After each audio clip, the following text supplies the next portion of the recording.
परिवर्तन का केंद्र बिंदु सद्ज्ञान। परिस्थितियों में परिवर्तन के लिए मनुष्य के विचारों और कार्यों में परिवर्तन होना आवश्यक है।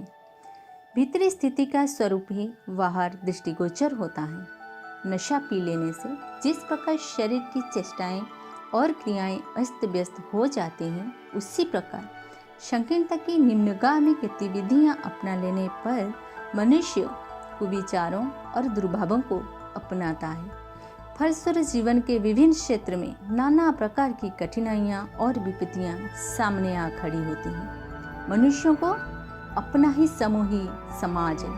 विभिन्न व्यक्तियों की दुष्प्रवृत्तियां मिलकर सामाजिक विपन्नताओं का रूप धारण करती हैं और उसी से सर्वत्र अशांति, क्लेश एवं पतन के नारकीय दृश्य उपस्थित होते हैं। देश, समाज और संसार में जो कुछ भी अशुभ हमें दृष्टिगोचर होता है, उसका कारण लोगों के व्यक्तिगत दोष ही होते हैं। उन दोषों का उद्भव निश्चित दृष्टिकोण के कारण होता है। भोग प्रधान आकांक्षाएं रखने से मनुष्यों की अतृप्ति बढ़ती जाती है। वे अधिक सुख सामग्री चाहते हैं। श्रम से बचने और मौज मजाक करने की इच्छाएं जब तीव्र हो उठती हैं, तो उचित अनुचित का विचार छोड़कर लोग कुमार्ग पर चलकर ऐसे कर्म करने लगते हैं जिनका परिणाम उनके स्वयं के लिए ही नहीं, सारे समाज के लिए घातक होता है।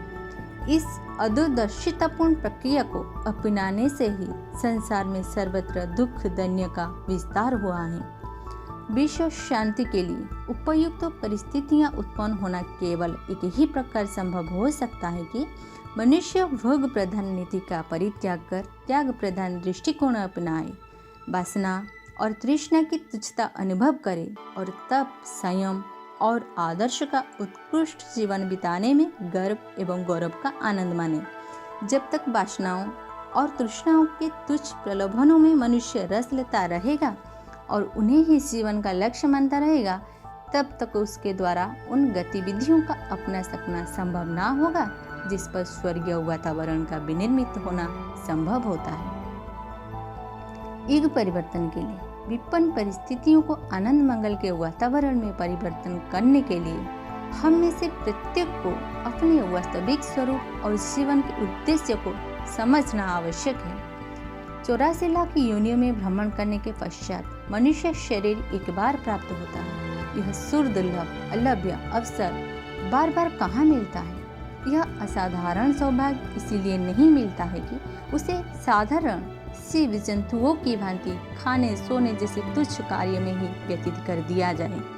यदि इस अलभ्य अवसर को शौक मौज में ही गंवा दिया जाए, तो यह अदूरदर्शिता उस समय बहुत ही दुख देती है जब इन अमूल्य क्षणों को समाप्त कर हमें पुनः 84 लाख योनियों के चक्र में असंख्य वर्षों तक नारकीय यातनाएं सहने करने के लिए विवश होना पड़ता है।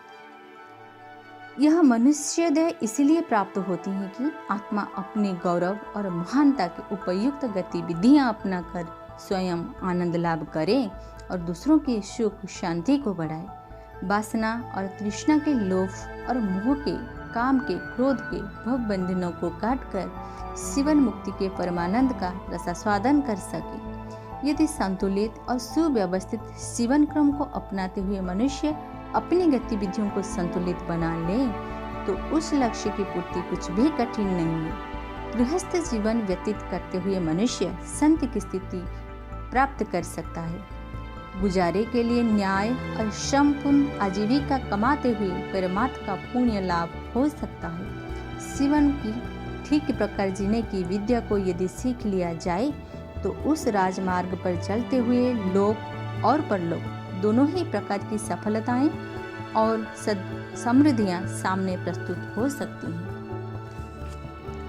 युग परिवर्तन के लिए मानवीय दृष्टिकोण में यह परिवर्तन होना आवश्यक है, जिसका उल्लेख उपरोक्त पंक्तियों में किया गया है। भोग परक भौतिकवाद दृष्टिकोण अपनाकर मनुष्य स्वार्थी, लोभी, आलसी, उतावला और असंतोष बनाता है। इन दोषों के कारण पाप और पतन भरे कुकर्म ही बन पड़ते हैं। इसीलिए जीवन का दर्शन ऊंचा उठाना जाना आवश्यक है। पतित भावनाओं वाले व्यक्तित्व के लिए लांछना एवं आत्मग्लानि की व्यथा कष्टदायक नहीं होती, वह निर्लज बना कुकर्म करता रहता है। लोक निंदा और परलोक का भी उसे भय नहीं होता। ऐसे लोगों से उन श्रेष्ठ कार्य की आशा नहीं की जा सकती जो विश्व शांति के लिए आवश्यक है। गंदी प्रकृति के मनुष्य गंदे मोहल्ले में, गंदे घरों में, दुर्गंधपूर्ण जलवायु में, गंदे साधनों और गंदी परिस्थितियों में प्रसन्नतापूर्वक रह लेते हैं। पर जिसे स्वच्छता प्रिय है वह गरीब होते हुए भी गंदगी स्वीकार न करेगी। इसी प्रकार जिसका दृष्टिकोण निकृष्ट है उन्हें ना लोक कलह की परवाह होती है और ना आत्मग्लानि की। वे दुष्टतापूर्ण दुष्कर्म करते रहते हैं और इसी में अपना बड़ापन मानते रहते हैं।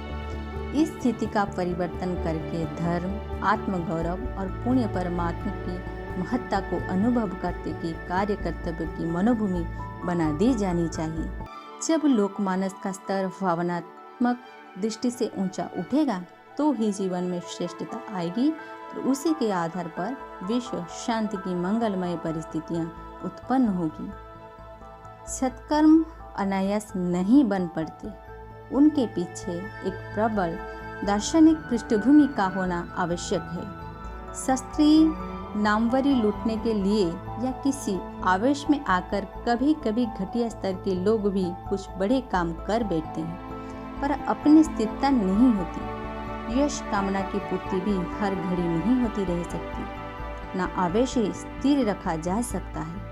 ऐसी दशा में निम्नो मनोभूमि के लोग श्रेष्ठ कार्य भी निरंतर नहीं कर सकते। यदि जीवन में 2-4 बार ऊपरी मन से कुछ अच्छे काम कर दिए जाएं और भीतर ही भीतर दुष्प्रवृत्तियां काम करती रहें तो जीवन में बुराइयां ही अधिक होती रहेंगी। सत्कर्मों का निरंतर होना रहना और कठिनाई आने पर भी दृढ़ बने रहना तभी संभव है जब मनोभूमि के उत्कृष्ट स्तर पर विकसित एवं परिपक्व किया जाए। श्रेष्ठ कार्यों और श्रेष्ठ परिस्थितियों से परिपूर्ण वातावरण इन्हीं परिस्थितियों में ही बन सकता है।